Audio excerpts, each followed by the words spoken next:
क्या आपके साथ कभी ऐसा हुआ है कि सिर्फ आपने एक डर की वजह से कोई काम ना किया हो कि लोग क्या कहेंगे? शायद आपने पब्लिक में बोलने का मौका छोड़ दिया हो, सोशल मीडिया पर अपनी फ़ोटोज़ अपलोड नहीं की हो, अपने ओपिनियंस को छुपा लिया हो, या फिर किसी नए अपॉर्चुनिटी को सिर्फ इसलिए मना कर दिया क्योंकि आपको डर था कि लोग आपको जज करेंगे। लेकिन अगर मैं आपसे कहूँ कि जिस जजमेंट से आप सबसे ज़्यादा डरते हो, शायद वो कभी हो ही नहीं रही है। यानी कि हमारा ब्रेन कई बार ऐसी कहानियाँ बनाने लगता है जो कि रियलिटी में बिल्कुल होती ही नहीं है, और यही कहानी धीरे धीरे हमारा कॉन्फिडेंस, ग्रोथ और हैप्पीनेस को रोकने लगती है। साइकोलॉजी में इसे स्पॉटलाइट इफेक्ट भी कहते हैं। ये एक कॉग्निटिव बायस होता है जिसमें हमें लगता है कि हमें हर कोई नोटिस कर रहा है, हमारी गलतियों को देख रहा है और हर समय हमारे बारे में ही सोच रहा है। लेकिन रियलिटी बिल्कुल अलग होती है। सच ये है कि जैसे आप अपनी प्रॉब्लम्स, कैरियर, फैमिली और फ्यूचर के बारे में सोचते रहते हैं, वैसे ही बाकी लोग भी अपनी लाइफ में बिजी रहते हैं। उनके पास आपको लगातार ऑब्जर्व करने का टाइम ही नहीं होता। क्योंकि एक साइकोलॉजी एक्सपेरिमेंट हुआ था जिसमें स्टूडेंट से कहा गया था कि वो एक फनी टी शर्ट पहनकर क्लासरूम में जाए। उन्हें लगा कि लगभग आधे लोग उनकी टी शर्ट नोटिस करेंगे, लेकिन जब एक्सपेरिमेंट खत्म हुआ था तो पता चला कि बहुत कम लोगों ने उस टी शर्ट पर ध्यान दिया था। यानी कि हमारा जो ब्रेन होता है वो दूसरों की अटेंशन को कई गुना बढ़ाकर हमें महसूस कराता है, और यही स्पॉटलाइट इफेक्ट होता है। लेकिन फिर भी हमें जजमेंट का डर क्यों लगता है? क्योंकि हजारों साल पहले इंसानों के लिए ग्रुप का हिस्सा बने रहना सर्वाइवल के लिए बहुत जरूरी था। अगर कोई इस ग्रुप से अलग हो जाता था तो उसके लिए जिंदा रहना काफी मुश्किल हो जाता था। इसलिए हमारे ब्रेन ने रिजेक्शन और जजमेंट को एक खतरे की तरह ट्रीट करना चालू कर दिया। आज दुनिया बदल चुकी है, लेकिन ब्रेन का वो एक पुराना हिस्सा आज भी अलार्म सिस्टम की तरह काम कर रहा है।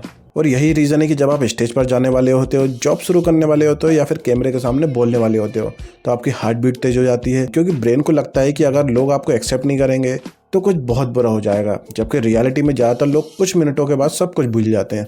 एक और बड़ी सच्चाई ये भी है कि लोग आपको उतना जज नहीं करते जितना आप खुद को जज करते हो। कई बार आपकी सबसे बड़ी क्रिटिक आपकी अपनी इनर वॉइस होती है। छोटी सी गलती होते ही आप खुद को कोसने लगते हो, सब मेरा मजाक उड़ाएंगे, मैं अच्छा नहीं देख रहा, मैं फेल हो जाऊंगा।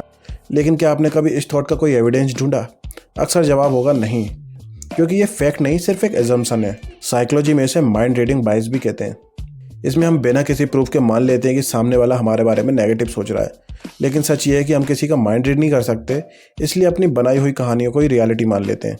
तो इससे आखिर बाहर कैसे निकला जाए? इसलिए सबसे पहला तरीका है एक्शन बिफोर कॉन्फिडेंस। ज़्यादातर लोग सोचते हैं कि पहले कॉन्फिडेंस आएगा फिर एक्शन लेंगे, लेकिन साइकोलॉजी कहती है कि पहले एक्शन लो जिससे कॉन्फिडेंस आए। क्योंकि जितनी बार आप अपने फियर का सामना करते हो, आपका ब्रेन उतनी ही जल्दी सीखने लगता है कि इस सिचुएशन को डेंजर नहीं मानना चाहिए। दूसरा तरीका है खुद से एक सवाल पूछो कि क्या ये बात 5 साल बाद भी इंपॉर्टेंट होगी?